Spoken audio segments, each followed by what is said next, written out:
Yeah, I started out racing motorcycles about the same time I started playing baseball. I'm the baby of 3 boys, so you grow up fast when you have 2 older brothers. So I was in that position that I had to keep up if I was going to be able to play.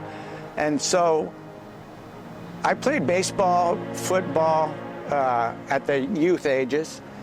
And I was actually, like I said earlier, in Little League, started that at 9, but started racing motorcycles at 12, and kind of did the 2 of those seriously through high school. And I'd probably be lying if I said I liked baseball better than motocross.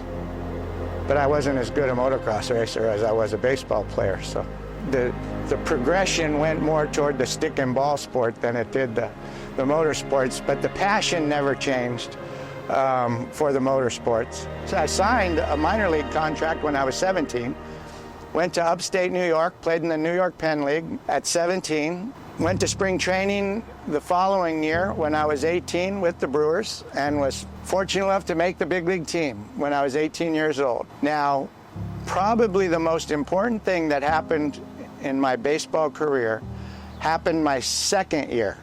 That off season, the Milwaukee Brewers signed a guy named Hank Aaron. Now, arguably Hank Aaron's the greatest player that ever played. I got to play when I was 19 years old with arguably the greatest player of all time. And what I learned from that moment was the greatest player that ever played this game played the game just like all the rest of us. He was there for one reason and one reason alone, to do whatever he could to help his team win a baseball game that day. He treated everybody the same. He was just a gentleman's gentleman and taught a 19-year-old kid the way the game should be approached and played. And I was fortunate enough to be that 19-year-old kid that got to take advantage of this. Now, Hank Aaron, I would say he never taught me one thing about how to be a better baseball player as far as hitting, catching, throwing. What he taught me was how to be a man, how to treat the game with respect, and how to treat people with respect. And for a young kid being thrown into the major leagues, it made the biggest impact of anyone that I ever met in my baseball career. And I was very lucky to be in the right place at the right time to be able to take advantage of that. As a young kid, I dreamt about playing in the major leagues. I dreamt about hitting a home run in the major leagues. I dreamt about playing in a World Series. I dreamt about hitting a home run in a World Series. I did all those. I never, ever dreamt about being in the Hall of Fame. To me, that was just beyond reality for me. So when I find myself back in Cooperstown with other Hall of Fame members, I still have to pinch myself sometime to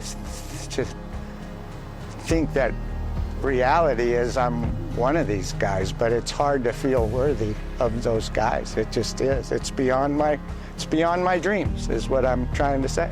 There was a time near the end of my career, I had played roughly 17 years. I became a free agent, and I was considering leaving. I really was, because at that point in time, I played for one reason, and that was to try to win a world championship. I played in one World Series in 20 years, and that was without doubt the highlight of my baseball career, was playing in a World Series. And I wanted one more shot. I didn't have that many years left, and I wanted one more shot to play in a World Series, and I didn't feel like the Brewers were the team to do that with. We just were not headed in the right direction to be as competitive as some other teams. And I was this close to leaving and going to the California Angels, who were making an all-in push to try to win a World Series for their owner. So I nearly left. But in the end, between the fans in Wisconsin, ownership, who I was very close with, there was a lot of sentiment and, I don't know, for the lack of a better term, a push from the community of Milwaukee and the state of Wisconsin for me not to leave. It hit a nerve. It was that important to the fans. And it made me appreciate that when they showed me how important it was to them for me not to leave. They've been so good to me, and all I was thinking about at the time was, selfishly, I wanted to win another World Series, which, not win another, I never won one, but I wanted to win one. But you find out there's also other things out there. I know at some point I will be out at Apex and on four wheels more than I am right now. But it was something that when I went out there the first time, I knew that I was going to be a member immediately, and talked to Jason right away and said, where do I sign up?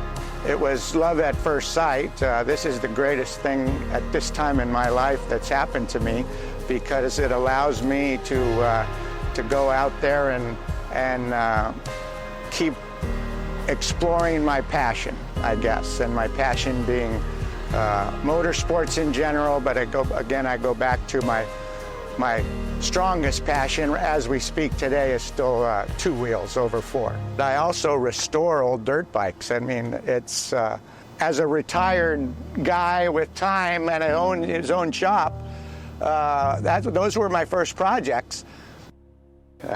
I was addicted to motocross as a little kid and still enjoy it today. As a matter of fact, my son and I ride together. We started out riding dirt bikes a lot together, and now we've moved on from dirt bikes. Not that we don't ride dirt bikes anymore, but we've gotten out onto the pavement on things like this, and really, really enjoy riding.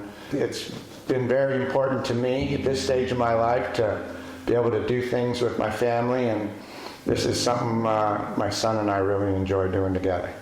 And now these aren't the exact bikes, but they're